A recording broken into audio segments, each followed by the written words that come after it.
জিএমচিএছত ৰোগীৰ মৃত্যুৰ সন্দৰ্ভত এবাৰ অধ্যক্ষই খুলিছে মুখ। অধ্যক্ষৰ মন্তব্য আহি পৰিছে শুকুৰবাৰে মৃত্যু ঘটিছিল বিজয় দাস নামৰ যুৱকজনৰ। যিগৰাকী যুৱকৰ মৃত্যু হোৱাক লৈ ভয়ংকৰ পৰিস্থিতিৰ সৃষ্টি হৈছে জিএমচিএছত। তাৰ পাছতে অধ্যক্ষই মুখ খুলিছে। বিজয় দাসে সুৰাপান কৰিছিল বুলি মন্তব্য কৰিছে অধ্যক্ষগৰাকীয়ে। শৰীৰ ফুলি আছিল বিজয় দাস নামৰ ৰোগীগৰাকীৰ আৰু অক্সিজেনৰ অভাৱত মৃত্যু হোৱাৰ কথা সম্পূৰ্ণ নস্যাৎ কৰা হৈছে। এক ডাঙৰ খবৰ ল'ব চেষ্টা কৰিছোঁ। কেইটামান মুহূৰ্তৰ পূৰ্বে বাতৰি প্ৰকাশ কৰিছিলোঁ যে জিএমচিত এগৰাকী ব্যক্তিৰ বিজয় দাস নামৰ এগৰাকী ব্যক্তিৰ মৃত্যু ঘটিছে আৰু সেই মৃত্যুৰ বাবে দায়ী জিএমচিএছ বুলি অভিযোগ উত্থাপিত হৈছিলে বা জিএমচিএছৰ চিকিৎসকৰ নাৰ্ছৰ গাফিলতিৰ বাবে মৃত্যু হোৱা বুলি এক খবৰ পোৱা গৈছিলে বা সেই ধৰণৰ অভিযোগ উত্থাপিত হৈছিলে। তাৰ পাছতেই মুখ খুলিছে জিএমচিএছৰ মৃত্যুৰ সন্দৰ্ভত অধ্যক্ষগৰাকীয়ে। জিএমচিএছত ৰোগীৰ মৃত্যুৰ সন্দৰ্ভত অধ্যক্ষগৰাকীয়ে মন্তব্য দাঙি ধৰিছে যে কৈছে শুকুৰবাৰে মৃত্যু ঘটিছিল বিজয় দাস নামৰ যুৱকজনৰ। বিজয় দাসে সুৰাপান কৰিছিল বুলি কৈছে অধ্যক্ষগৰাকীয়ে। লগতে কৈছে বিজয় দাসক যেতিয়া এডমিট কৰোৱা হৈছিলে সেই সময়ত শৰীৰ ফুলি আছিল আৰু লগতে তেওঁ নানান ধৰণৰ বেমাৰত ভুগি আছিলে, জটিল ৰোগত ভুগি আছিলে, ক্ৰনিক ডিজিজত তেওঁ ভুগি আছিল বুলি কোৱা হৈছে আৰু অক্সিজেনৰ অভাৱত মৃত্যু হোৱাৰ কথা নস্যাৎ কৰা হৈছে বুলি কোৱা হৈছে। ডাঙৰ খবৰ আমি পুনৰ উপস্থিত দৰ্শকসকলক আমি মন্তব্য শুনাম। তাৰ পূৰ্বে বাৰে বাৰে কৈছোঁ কেইটামান মুহূৰ্তৰ পূৰ্বে যি বাতৰি প্ৰকাশ কৰা হৈছিলে, যি বাতৰিত কেইটামান ভিজুৱেলছত দেখাব চেষ্টা কৰিছিলোঁ, যি বাতৰিত ৰোগীৰ আত্মীয় অভিযোগ উত্থাপিত কৰিছিলে যে জিএমচিএছত ৰোগীৰ সৈতে হৈছে ভয়ংকৰ ঘটনা। খালী অক্সিজেন লগোৱাৰ বাবেই ৰোগীৰ মৃত্যু হোৱা বুলি এক ভয়ংকৰ অভিযোগ উত্থাপিত হৈছিলে আৰু অক্সিজেন খুলিবলৈ নাৰ্ছো নাছিল, নাৰ্ছক কোৱাৰ মাত্ৰকে দুৰ্ব্যৱহাৰ কৰিছিল, চিকিৎসকে দুৰ্ব্যৱহাৰ কৰিছিল বুলি কোৱা হৈছিলে। কিন্তু বহুতে ক'ব বিচাৰিছে যে পূৰ্বেও চিকিৎসকৰ গাফিলতিৰ বাবে জিএমচিএছত এনেধৰণৰ ঘটনা সংঘটিত হৈছিলে, ৰোগীৰ মৃত্যু ঘটিছে। জিএমচিএছত নাৰ্ছৰ চিকিৎসকৰ দুৰ্ব্যৱহাৰৰ সন্মুখীন হৈছিলে বহু সংখ্যক ৰোগীৰ আত্মীয়। তাৰ পাছতে এই ঘটনা সংঘটিত হৈছিলে আৰু তেওঁলোকৰ অভিযোগো আছিলে যে অক্সিজেন খুলিবলৈ নাছিলে পৰ্যাপ্ত নাৰ্ছ আৰু চিকিৎসা গাফিলতিৰ বাবে যুৱকৰ মৃত্যু হোৱা বুলি তেওঁলোকে বাৰে বাৰে অভিযোগ উত্থাপিত কৰিছে। খালী অক্সিজেন চিলিণ্ডাৰ কৰা সংযোগ কৰি বহু সময় অক্সিজেন মাস্ক পিন্ধাই ৰখাৰ অভিযোগ উত্থাপিত হৈছিলে।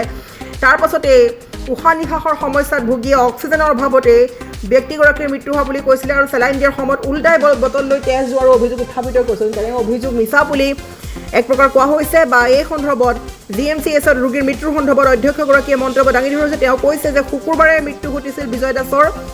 বিজয় দাসে সুৰাপান কৰিছিল, শৰীৰ ফুলি আছিল বিজয় দাস নামৰ ৰোগীগৰাকীৰ আৰু অক্সিজেনৰ অভাৱত মৃত্যু হোৱাৰ কথা নস্যাৎ কৰিছে।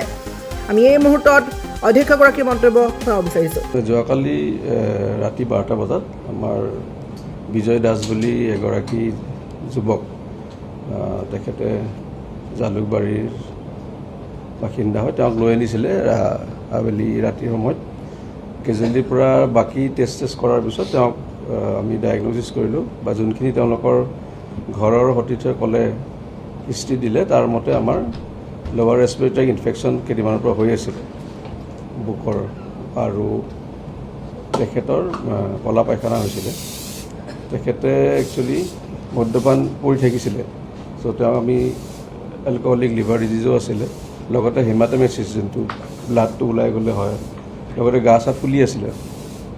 তাৰমানে কেইদিনমানৰ পৰা ৰোগত আছিলে চাগে, ঘৰত চাগে কোনো কোৱা নাই বা চোৱা নাই।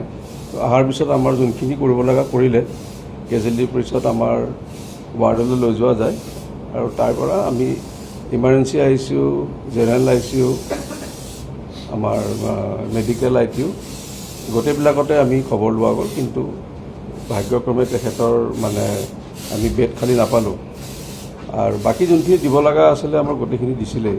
কিন্তু তেওঁৰ যিহেতু বেমাৰবিলাক বহুত আছিলে আৰু বহুত ক্ৰনিক বেমাৰ, এতিয়া কিছুমান বস্তুটো আৰু চিকিৎসকে অহাৰ লগে লগে ঠিক কৰিব নোৱাৰে, কোনো ভগৱানো নহয়। ইনফেক্ট মই যোৱাকালি কওঁ, আমাৰ যোৱাকালি 339 আমাৰ হস্পিটেলত ইমাৰ্জেঞ্চিত আহিছে যোৱাকালি। জাষ্ট এক্সাম্পল এটা দিছোঁ।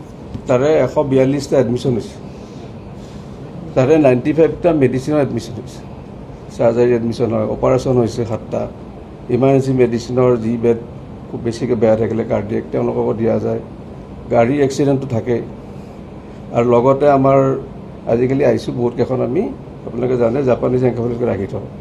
এই JEE কাৰণে ৰখাৰ কাৰণে আমাৰ ইনফেক্ট ব্যক্তিগত খণ্ডৰ হস্পিটেললৈকো আজিকালি পঠাই দিয়ে।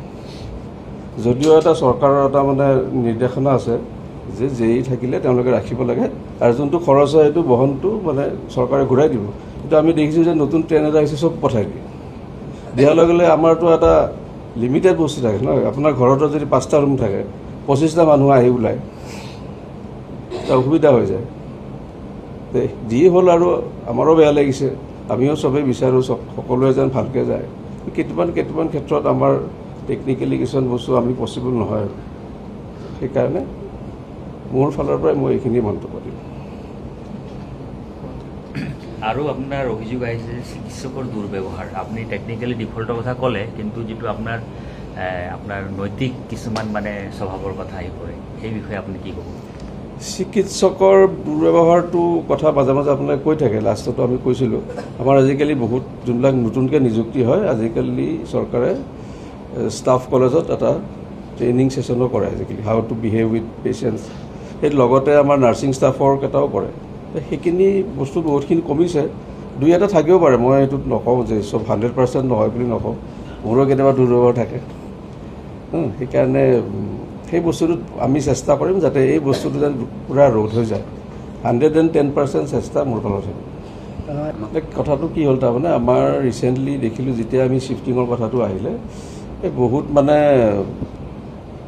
সন্দেহজনক লোক বুলিয়ে ক'ম আৰু আহি পেলাই আমাৰ এচিবিলাক যে থাকে তাৰে গোটেই কপাৰ পায়াৰবিলাক কাটিব আৰম্ভ কৰে আমাৰ প্ৰচেছটো চলিয়ে আছে আমি যদি ইয়াতে এইবিলাক যদি সিহঁতে কাটি লৈ যায় কাটাৰ লগে লগে এচিটো বন্ধ হ'ল এতিয়া নিশ্চয় গৰমত অৱস্থা নাই আইচিবিলাকৰো কাটে ডায়ালিছ মেচিনৰ যোনটো ৰুম তাৰ পৰাও কাটিছে তো সেইকাৰণে অলপমান আমি মানে নিজৰ ফালৰ পৰাই কৈছিলোঁ যে চব এভৰিবডি শুড বি ষ্ট্ৰিক্ট ঠিক আছে সেইটো বুলি আমি কোনো এনেকুৱা ধৰণৰ নকৰে সাধাৰণতে আমি থানাতে দি দিয়া যায় থানাৰ পৰাই তাৰপিছত য'তে লাগে যদি বিচাৰি পায় কিবা ড্ৰাগ এডিক্টটো বহুত আমি পাওঁ ইনফেক্ট মানে কিছুমান চোৰটো ড্ৰাগ এডিক্টে হয় পকেটত সেই ব্ৰাউন কালাৰ টেমা এটা থাকেই তো সিহঁতক দি দিয়া যায় কেতিয়াবা তেওঁলোকক জেললৈকে পঠাই দিয়ে 3 মাহৰ যে চালান কৰে আৰু ইনফেক্ট আজিকালি তেওঁলোকে কৈছে যে BNS মতে নতুন মতে যে 3 বাৰ ৱাৰ্ণিং দিব লাগে চ' সেইকাৰণে ৱাৰ্ণিংটো দি দিয়ে আকৌ সিহঁতৰ লিখিতলৈ নকৰোঁ বুলি কিন্তু সেইটো আহি থাকে সেই বস্তুটো মানে অলপমান মই ভাবোঁ যে এইখিনি যেতিয়া গোটেই স্থানান্তৰ হ'ব এই গোটেইটো চিজিল হৈ যাব